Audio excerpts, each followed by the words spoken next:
السلام عليكم. خاصني نهضر على حاجة راني نسمعها بزاف، قالوها لي صحابي وبعض المتابعين.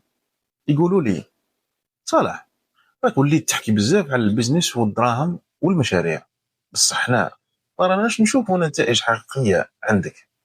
ارباح البزنس في الكون، مشاريع اللي راح تدخل دراهم، سيارة باهية، ولا رحلات سفر اللي بلاج بريمير كلاس كيما راهم يشاركوا اصحاب البزنس والمنشئين المحتوى الناجحين.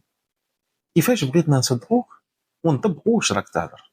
شوف خويا العزيز، راني معاك 100% في واش راك تخمم وتقول، بصح جوابي ليك واضح وصريح، بلا زواق وبلا حشمه.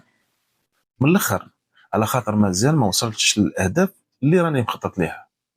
وهذا بالضبط واش خلاني ندير هذا المحتوى، ويكون مختلف على محتوى القنوات اللي يشارك اصحابها النتائج الملموسه، كما الارباح في الحسابات البنكيه، سياره فخمه، فيلا على شط البحر، تصوير التجوال والفسحة، الشواطئ المشهورة والأماكن الساحرة في دبي ولا بالي مثلا، ولا هنا في الجزائر.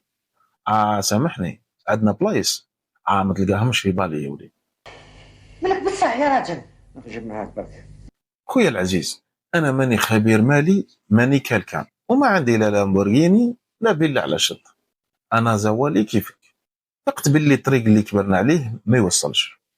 قررت نبحث، ندي دورات في البزنس، نقرأ بعض الكتب بتطوير الذات، الثقافة المالية، نطبق ونوثق الرحلة كاملة قدامك بكل صدق وشفافية، ونبداها بإنشاء هذا المحتوى اللي راك تشوف فيه، باه نمشيو مع بعض حبة حبة خويا العزيز.